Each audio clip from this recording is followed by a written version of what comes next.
What is profitability? Is it in the room with us right now? Is that what you tell your shareholders? Absolutely not. Nintendo, I will literally give you $70 cash money right now for red, blue, yellow, gold, silver. Cash money. No. No. My emotions.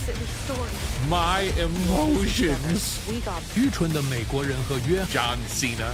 没错，先生，因为这个视频是给美国人看的，我们想说什么就说什么，字幕会坏的。This one doesn't work. And this one doesn't work. But no one is seeing your film on the big screen. But people are seeing movie theaters. They're driving past them every day to go to McDonald's. The Shamrock Shake is back. Black Rock Larry is not going to be happy about this.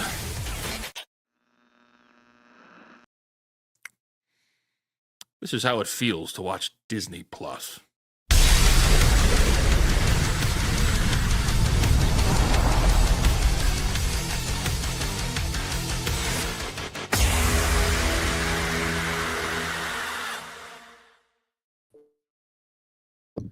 Hello, everyone, and welcome to the Wizard Crash Out. I hope I am coming through okay from the deported airwaves of Mexico for this Wizards Crash Out stream.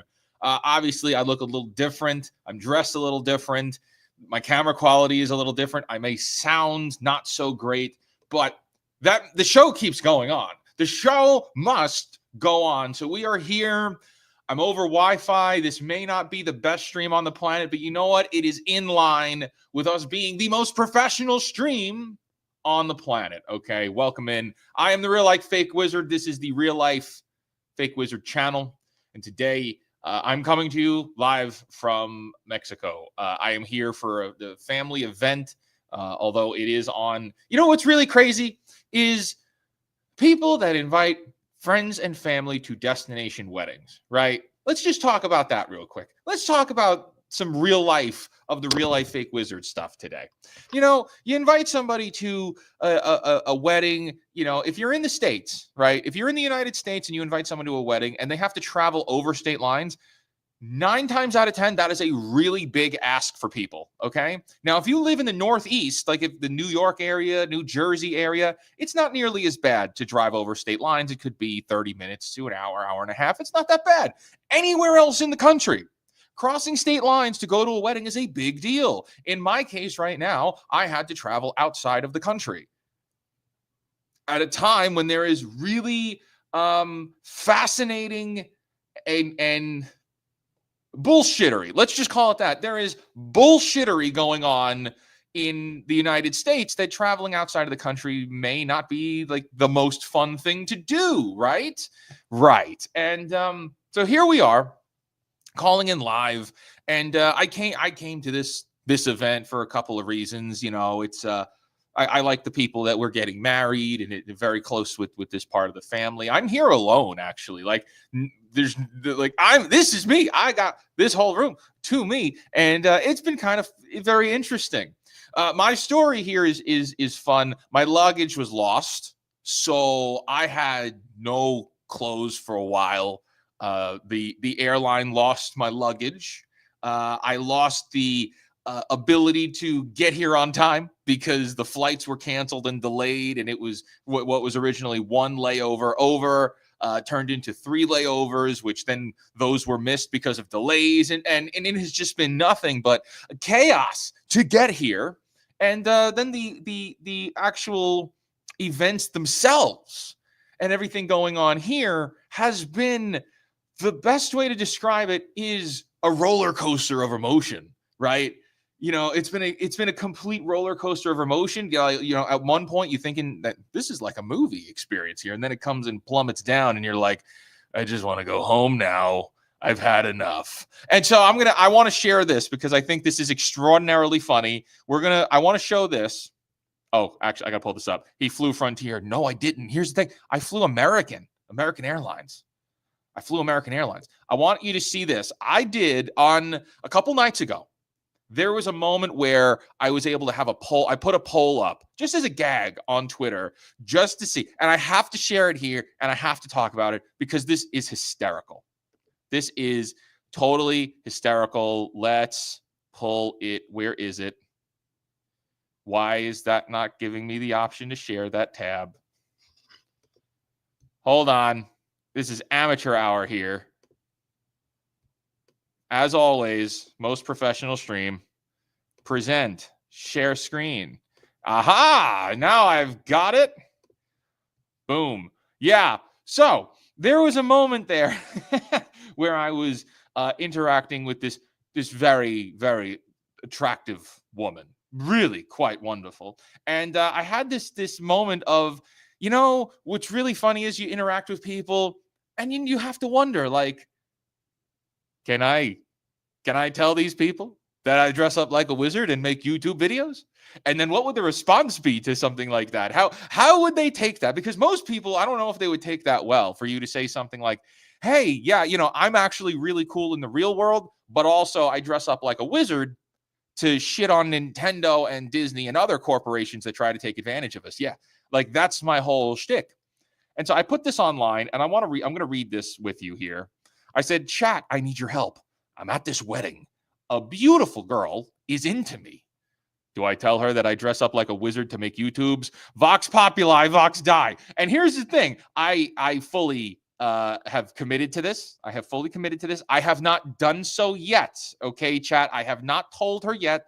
We are technically still here. The event is not, the festivities, mind you, are not entirely over yet, even though I can't wait to get out of here. It's not over yet. But I really thought this was funny. So the options were, yes, be a fake wizard. No, be a real man.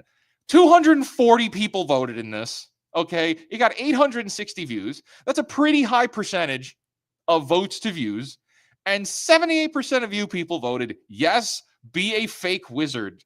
And to that I say, do you hate me? It was actually the funniest thing. I'm standing there, I'm in the club, we posted this, and I'm with her there, and I'm just laughing. And she's like, what are you laughing at? I'm like, I'll tell you eventually. And it's just really funny that you guys all said, no, tell her you're the fake wizard. So, of course, I wanted to share this idea. I thought this was incredibly funny. And yeah. So this is a little unconventional. This stream is going to be a little unconventional. Last night we did the hypnotic Saturday night hypnosis stream, and that was really fun. And I invite you to go watch that to get a little bit more information, I guess, from me. There's a lot more going on over there than we're going to be able to cover here, right, for today's stream. This one's not going to be super, super long. But I did want to jump on with you because you're away from doing the YouTube stuff. You're away from your community for a few days. You're away from doing this, right? And I got to say, like, I actually missed it. I actually missed doing this stuff. So, and this is kind of a refreshing thing for me. I'm like, yeah, I'm not going to miss the show. I get to hang out with all of you guys, and that's why we're here. And let's see, what do we have to go through today? So, this was a good one. Here we go. Let's do this. Number one, let's pull this up on stage. Okay. Disney director destroys the message of Lilo and Stitch with one tone-deaf quote about its ending. People do get left behind. Oh my gosh. All right. So what's going on here? Why am I talking about Lilo and Stitch? Why am I bringing up Disney here?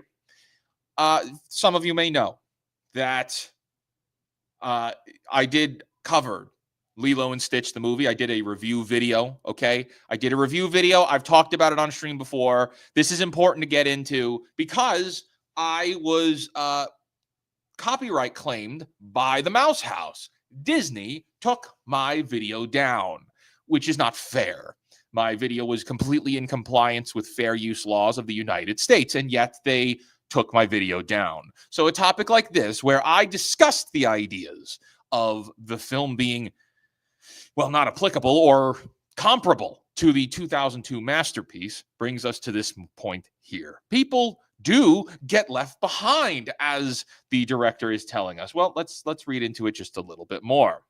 When I first watched Disney's Lilo and Stitch live action remake, I didn't hate the ending. And see, so Marvin and I were on the same panel together over on WDW Pro. We did the review together, and Marvin did like it, but Marvin had some good points. I really like Marvin a lot. In fact, I kind of liked it. The decision to have Nani leave for San Diego to pursue marine biology felt, at the time, like a bittersweet but noble choice. It wasn't what the original 2002 film gave us, but I saw it as a sister working hard to build a better future, not abandoning Lilo, but trusting she'd return. Yeah, and Marvin had that point, but, you know, it's the kind of thing, my friends, where there are still people out there who have hope in Disney. They have hope in Nintendo. They have hope in Microsoft and hope in Sony and the entertainment companies. They have hope that things are good-spirited. They have that things are good-natured. That if we're just optimistic and look on the bright side, that things can get better. And I don't mean that to disparage Marvin at all. I like Marvin very much. I'm saying people in general have this philosophy that things still have a little bit of hope to. Here's the thing. Hope is a beautiful thing. It's kept me going in the worst moments of my life, is having that hope and having that faith, right? Having faith is an important thing, but it's not good to have blind hope and blind faith in these companies and in these corporations that have punched down upon the buying customers for decades now. Okay? I'm all out of love. I'm all out of love for Disney. I'm all out of love for Nintendo. There's a very important point. This is a very important point that came up on stream, on Hypnotic Stream last night, where Smash JT asked me a very good question, and I'm so appreciative for the questions that came up on that panel, because it really gave me a chance to address them directly. And so a question was posed to me. It's like, well, what would it take for you to buy a Switch 2? You know, and really what that, if we can expand on that, it's like, what would it do? What would it take for you to go back to Disney, to, maybe buy comic books again, or to buy Dungeons and Dragons again? These are all things that I don't buy anymore. I don't support Disney. I do not support Nintendo. And I don't support them with my money. It's not just me talking about them here on the internet. I don't buy this stuff anymore. They have wronged me. Okay? I'm not saying you guys need to do the same thing. Okay? But what's important is that we start talking about the line. And I'm so happy this came up, because now I'm gonna use this talking point. Every one of us, all of you watching right now, you all have a line. It's the final threshold of when a company reaches that line, you're done buying from them. That's what it is. For me, my line is a lot shorter than most people, but it's there nonetheless. It doesn't take much for companies to lose my business. It takes a lot more for people to lose yours, or maybe somebody else's, or the people that you know, and that's totally fine. But the point is that we start addressing that we all need to enforce having a line. Okay? I know plenty of people that bought a Switch 2. I do. I know them. Some of them I'm very close with. They're content creators that I know that bought Switch 2s. And I'm not going to belittle them for, I may think a little less of them for not standing up for their morals if they thought that there was problems.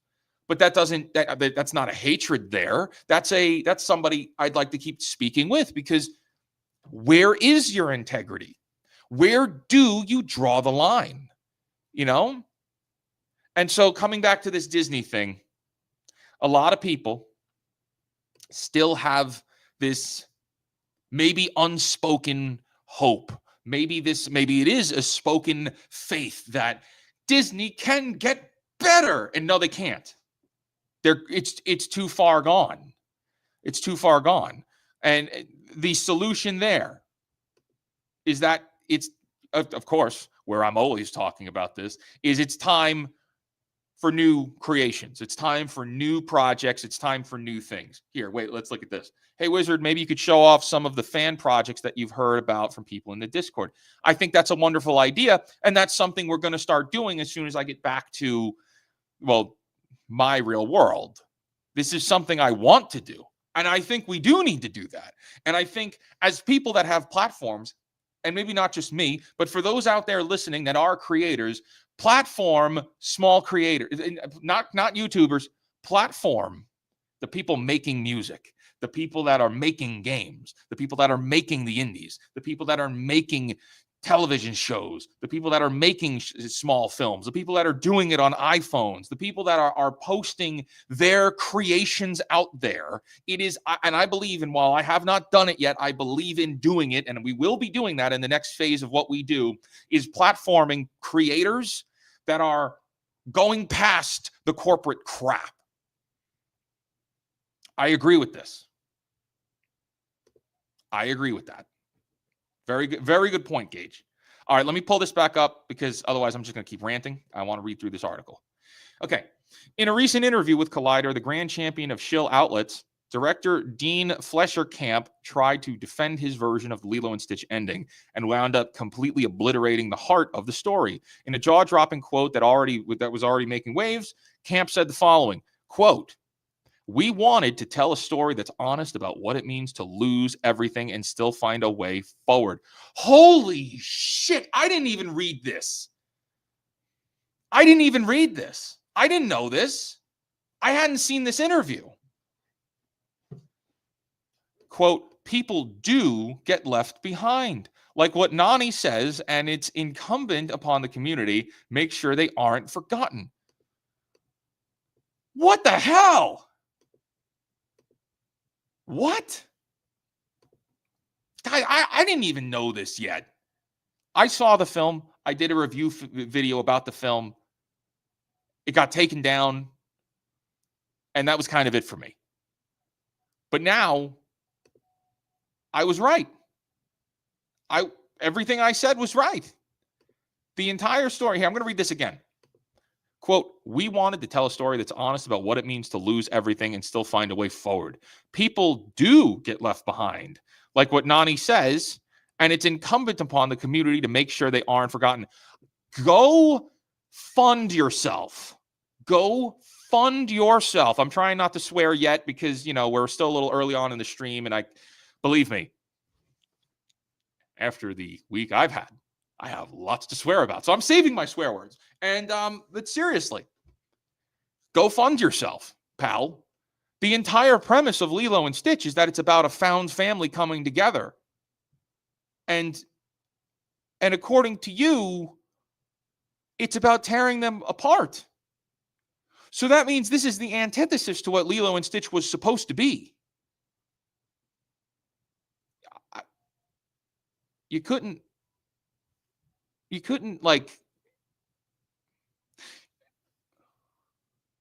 just do Lilo and Stitch.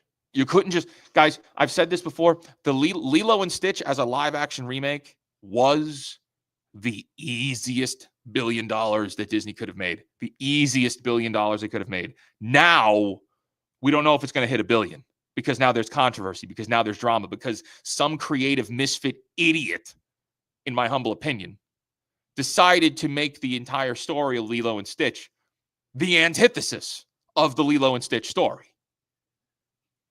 But you see what I mean here? Here, case and point. Stop giving these people the benefit of the doubt. Stop giving them your blind faith. Stop giving them your money. This is, yes, Really Big said it here. I hate degeneracy. This is a degeneracy. This is degenerate bullshit. You look at something like the animated film, and it's about a family coming together. And it's funny because of how they're all misfits. They've all got problems. Most of them are aliens. They're actual aliens. And besides that, they all come together. And in this family, they all split up in the end.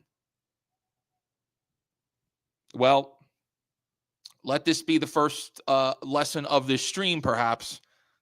Stop giving them hope. Stop giving them your hope. Stop giving them the benefit of the doubt. Stop putting your faith in these corrupt people. They are not coming for you. They are not going to defend you. They are not going to defend what you believe in. They are not going to look out for the things that you love. They are in this to instill their negative bias bullshit in stories that used to represent hope. Okay? As I say this often, it's not just the heroes. It's not just Luke Skywalker. It's not just Han Solo. It's not just Indiana Jones. It's not just the heroes. It's the stories. It's the storytelling. They are after the storytelling, and whether it's because of political ideology or incompetence or they're just trying to make quick money or carelessness, it is the stories themselves that are always under attack. It's not the individual character. It's not the individual hero. It's the entire medium of storytelling. Right there is the proof in the pudding. Okay, well, that's a pretty sad story to get started with. What else do we got on the timeline today? Let's get into a new one. Okay. I gotta pull up the other screen. I'm working on a very tiny laptop. All right. Number 2, second big story. This one, I'm actually pretty excited about this one. Nosferatu director Robert Eggers is set to helm a Christmas Carol remake for Warner Brothers. This is kind of exciting. I hope this happens. Yes, make this. I'll see it. I like Robert Eggers a lot. I think that as time goes on, I don't like Nosferatu as much. I don't think it's aging well in my mind. See, that's kind of a way that I approach some of these things. You know, you watch it in the first time and then it sits with you and you really think about it and you process it. And while the film was very good and the cinematography was amazing, there is a lot of like key elements in that. It's a lot of key elements in that I don't really, I don't like what they did. I don't like what they did. But I do think a proper Christmas Carol done by Robert Eggers is going to be really interesting and really good. But let's see if this talks about who's going to be in it. According to Variety, Eggers will write and direct the film for Warner Brothers, and Willem Dafoe, Eggers' frequent collaborator, is being eyed for the role of Ebenezer Scrooge. Yes! All right, that's why we're talking about this, guys. That's why I really wanted to like kind of say I'm very excited about this. Robert Eggers doing Christmas Carol, Willem Dafoe as Ebenezer Scrooge. I'm in. This is going to be awesome. With Eggers at the helm, this Christmas Carol might turn out to be a darker, more atmospheric reimagining of a classic tale, similar to Nosferatu. Yes, but I hope it's not like Nosferatu. There are some elements there they do not need.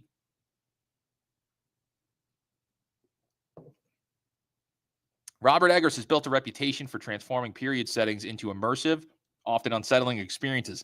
His films The Lighthouse and Nosferatu showcase his talent for blending historical authenticity with a lingering sense of dread. Yeah, The Lighthouse is a really great film. Lighthouse is awesome. It's really good. Yeah, I hope this isn't true. In the end, Scrooge dies because, quote, we wanted it to be realistic. I hope not. And unfortunately, now that you've pointed it out, now that's something I will be afraid of, because the whole thing with Christmas Carol is it's supposed to be about hope. The whole film is about hope. Or the whole story is about hope. It's the original Christmas Carol is called Sledgehammer. So it's supposed to be a wake-up call to people. That's why it was like hitting people over the head with a sledgehammer. It only then would turn into the Christmas Carol later on. It's really not a carol. I don't even think there's a carol in it.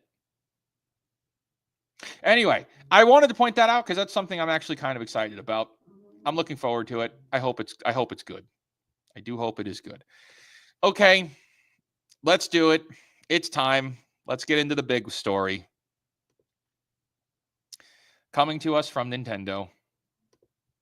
Nintendo Switch 2 sets record, selling over 3.5 million units globally in the first 4 days.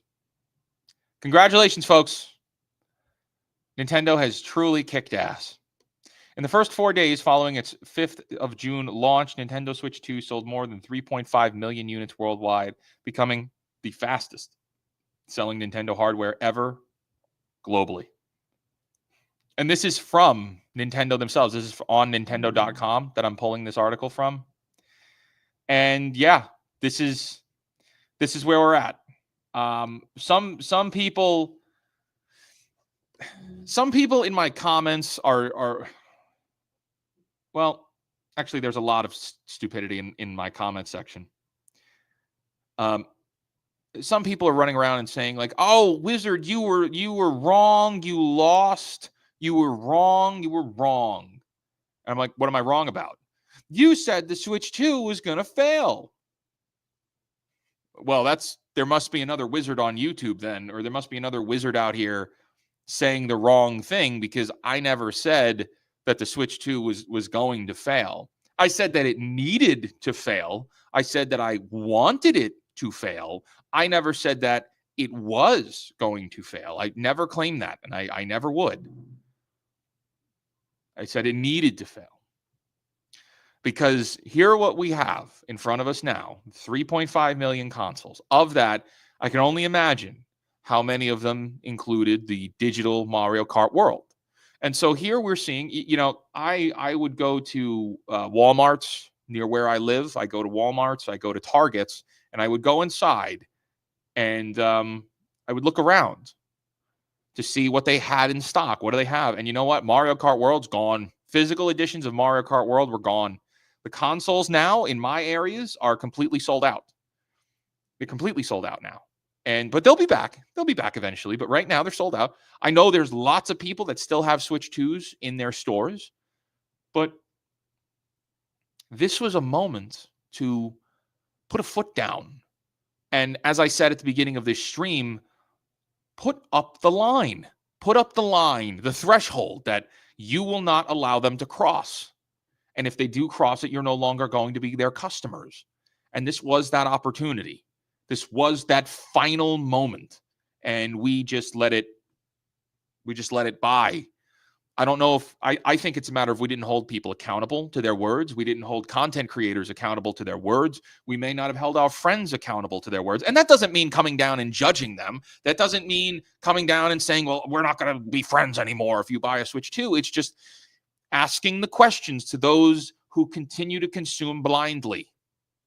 Here's the question. When is enough for you? At what point will you be activated to care? At what point will you stop consuming and start asking questions for yourself?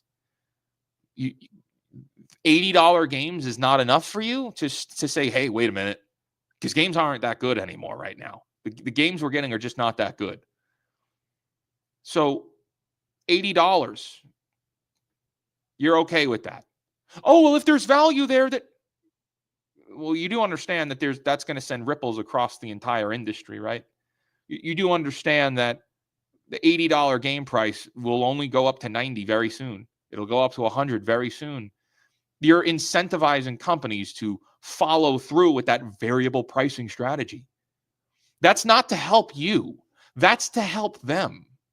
Okay? Here, I'm going to pull this up. It's going to take me a second to find it, but I'm just remembering this now. I think God, I hope I screenshotted it. There's a comment, a wonderful comment that I got on a video a couple of days ago. And please, I hope I have this. Oh, I hope I got it. It's a really wonderful comment. I got to find it. It's about Grand Theft Auto. It's about Grand Theft Auto 5. And now I'm going to scroll through and see if I can get it, because it's truly, somebody did the math for me and put it in the freaking comments of a video. And, oh, come on. There's too many comments. Oh, here it is. I found it. I got it. Okay, I got it. Here we go. GTA 5 sold what? 215 million copies. Here, we're talking about Grand Theft Auto 5. Grand Theft Auto 5 sold what? 215 million copies? If they sold the game at $39.99 USD to all buyers, they'd have received $8 billion, $850,000 in revenue That's nearly $8.6 billion in revenue. I'd say that's plenty of funding to create the game and turn a profit. $60 is enough for these companies.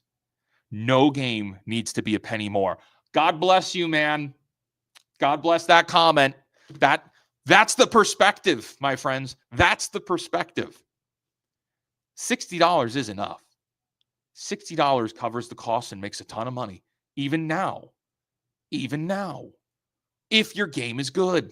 If you can make a good game and you can earn the respect of the buying audience and you don't have to play these mind games. And oh my God, you're right.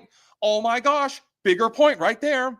That's not counting online microtransactions. We're looking at something that could be,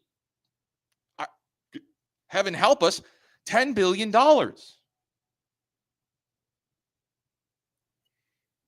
But people want to say that I'm crazy for saying that I think $80 is too much. And I'm finding out that people are taking my videos and putting them on hate threads on Reddit.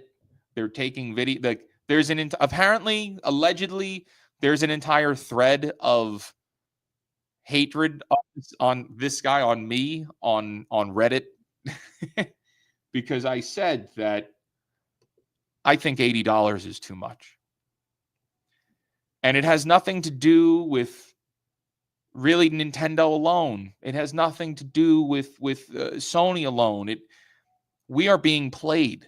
They are playing us, and we're falling for it. And so it really comes down to, it's time to keep our friends accountable. It's time to keep other creators accountable. And if they're going to buy these things, you ask them at what point, you very nicely, very cordially, at what point will you care? And if they respond by saying that they don't care, that they're just going to keep buying whatever it is, or I love Mario that much. I love Mario that much. I love it so much. I need to buy it. I need it. I need that game. I need all of them. Anything with Mario, I need to buy it because I love it. That shows you the integrity of that person. That shows you how much you should kind of really not trust their word, because they're incapable of critical thinking on their own for how this impacts them and also impacts everybody else. So ask those questions. Don't be mean. Don't be nasty. Don't send hate to anyone. In fact, really, these are the kinds of questions that show you if you should take that person seriously. And I think that's it.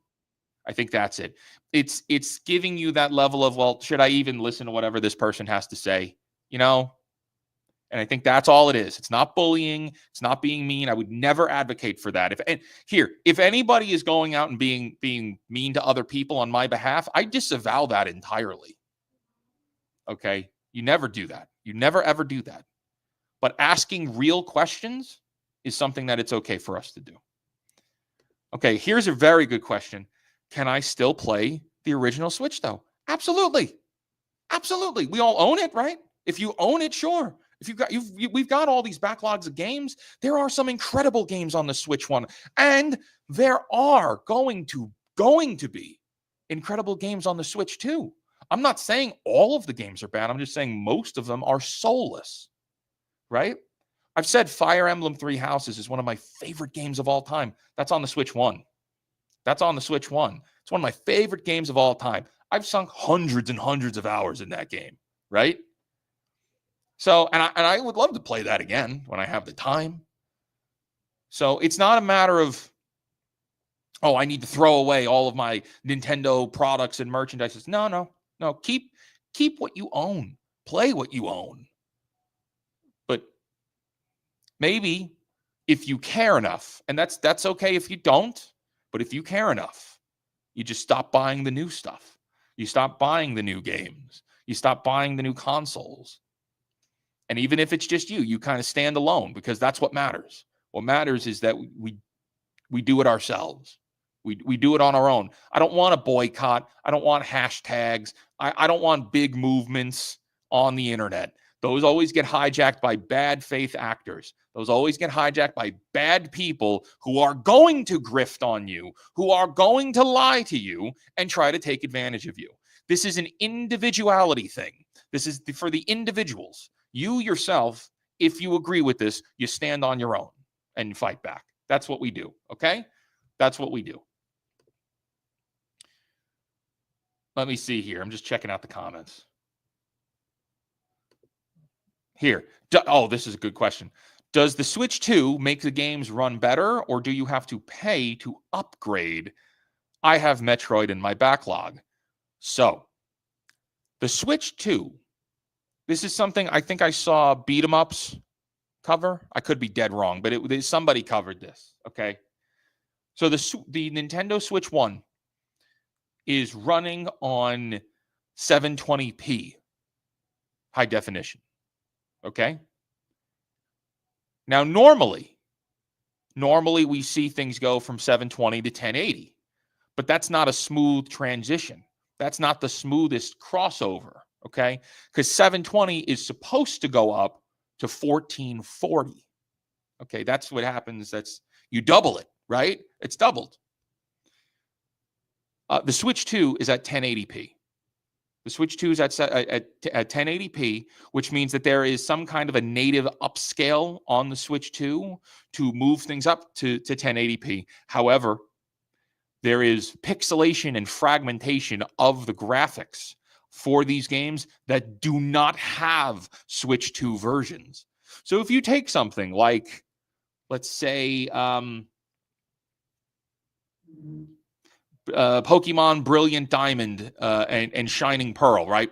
Those do not have, at least to my knowledge, those do not have Switch 2 editions, which means that they will be natively upscaled to 1080p, but it's not going to look that great. It's going to have really thick lines on it. It's going to be splotchy in places. It's not a good total transition.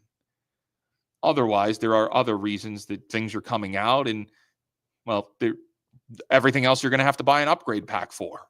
So you're going to have to buy $10 or $20 upgrade packs to get better gameplay of your games.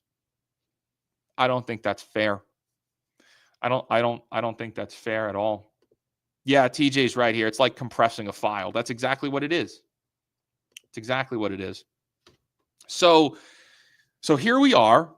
The Switch 2 has sold almost 4 million units.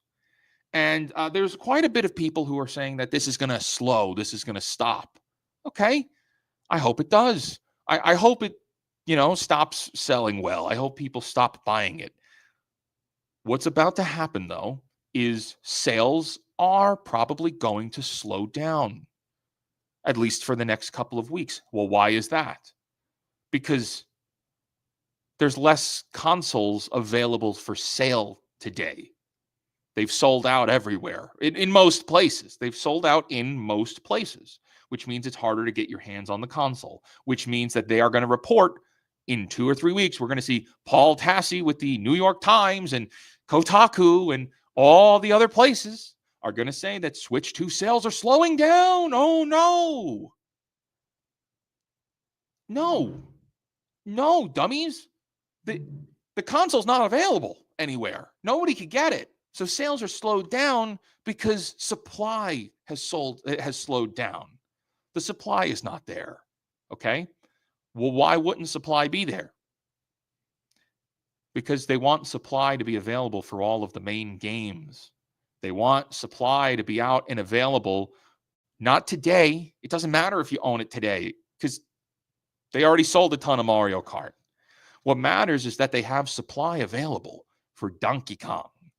What matters is that they have supply available for Metroid. They've got supply available for Pokemon. Okay? That's when we're going to see spikes in console sales. That's what's going to happen. All of this is, everything we're being told is, we're being peddled lies constantly by marketing directors, by marketing professionals, by the journalists, and unfortunately, by the other content creators. Unfortunately, a lot of the other content creators in this space, in these spaces, who went out and bought it and are contributing to this problem. It's a very upsetting thing.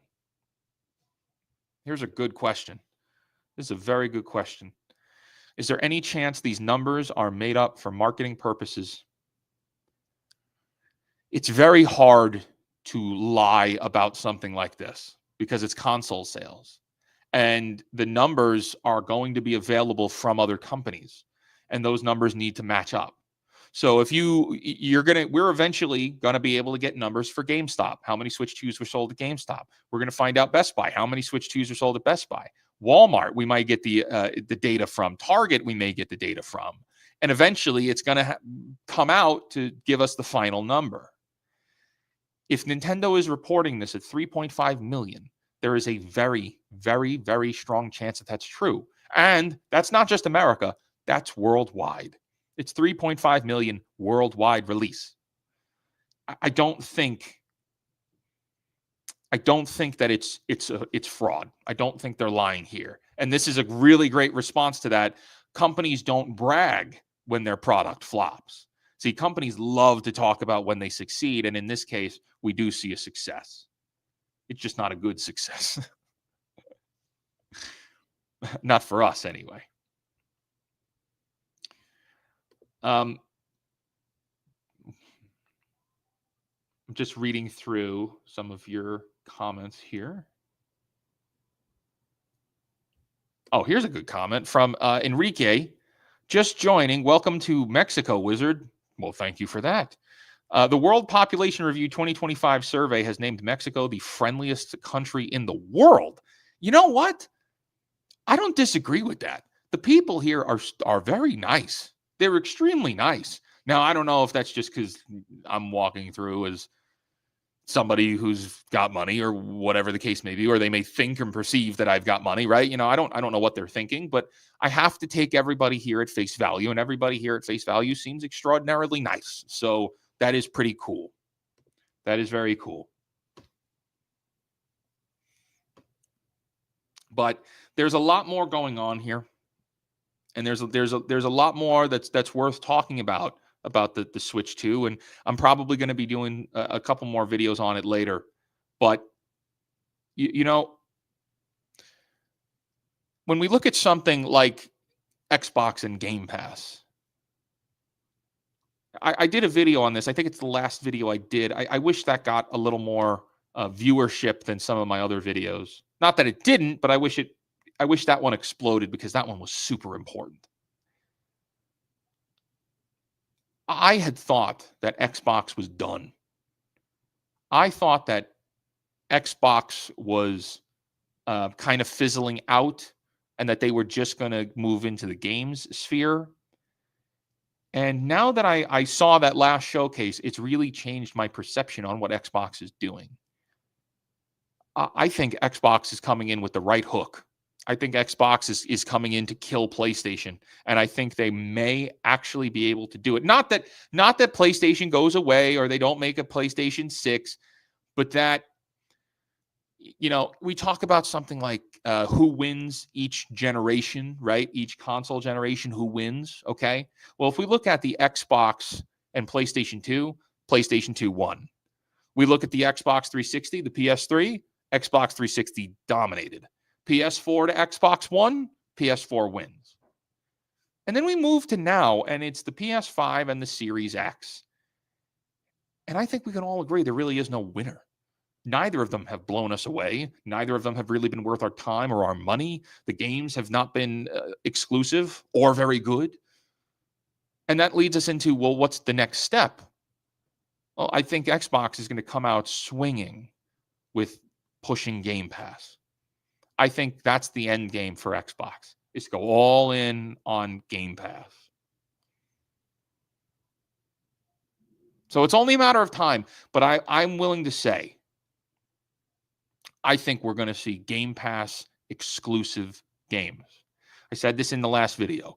We're about 3 years away, minimum 3 years of seeing Game Pass exclusive games. And that is something to be concerned about. That's not a good thing, because at that point, if that wins and if that succeeds, and as we're seeing here, the market buyers are not talking back. They're bitching on Twitter. They're complaining on Twitter, but they're not speaking with their wallets. They're not actually fighting back. Then that means it's only a matter of time before we lose the right to even talk to even talk about it, right? We lose the really any respect left to even discuss these things because we didn't do anything when we had the options. And when Game Pass takes over, you don't own your games anymore. We already barely own our games. Companies are doing everything they can to take away your ability to own your games. Look at everything Ubisoft says. You're not going to own your games. You got to get comfortable not owning your games. Yeah, well, Xbox's Game Pass is like the final straw of that. You don't own a damn thing. And then when they start putting exclusive games on the Game Pass to incentivize you to sign up, you don't have any rights. You can't complain about it. You don't get to keep your game. And they can boot you off the platform anytime they want. You say something out of line, banned. There's a mistake, you're banned. There's an error on your account, banned. And they don't have to give a shit about anything you're saying. They don't have to care that you could rebut that. Instead, they would just move along. There's enough volume here. There's enough people signed up. We don't need you. We can just keep going business as usual. We won. That's the end game. So I think this is an ongoing conversation that shouldn't end. And the most important thing that we can do as gamers, as nerds, as fans, as people who love playing games, having fun, and most importantly, telling stories, is to start speaking with our wallets and for you to start advocating to those around you to do the same. And if they don't want to do that, and if they're not ready to have those conversations, you ask them this question. When will you be ready? When is enough for you? Because there's not a single game on the planet that's worth $80. Oh my God, it's Mario Kart. It's not worth $80. It's not. Oh, well, I'm going to put 600 hours into it. It's not worth $80. $80 is a tremendous amount of money at a time when the rich are continuing to get richer. The corporate executives continue to make record profits and record paychecks and record salaries, but everybody else is buying the $80 games. It's important. This is an important conversation. But look, my friends, here's the deal. We are going to tie things up here. This is not a long stream today. This was a fun one. I wanted to jump on and hang out with you and share a little bit of some stories here. And I'm sure I might do a makeup stream later this week, depending on how things go, and we'll do a full run. But this has been really great, and it's nice to see some familiar faces here in the chat. I'm gonna run. So yeah, there's that. Anyway, until next time, create, innovate, inspire, and for the love of God, cancel Disney Plus. All right, take care. Bye-bye.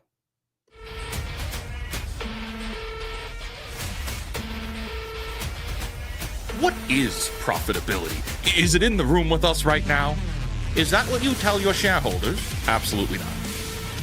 Nintendo, I will literally give you $70 cash money right now for red, blue, yellow, gold, silver. Cash money. No. No. My emotions. My emotions. 愚蠢的美国人和约 John Cena. 没错，先生，因为这个视频是给美国人看的，我们想说什么就说什么，字幕会坏的。And this one doesn't work. And this one doesn't work.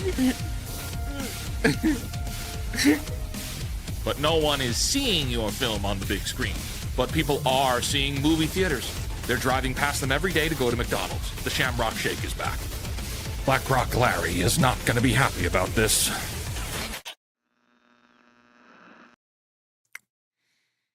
This is how it feels to watch Disney Plus.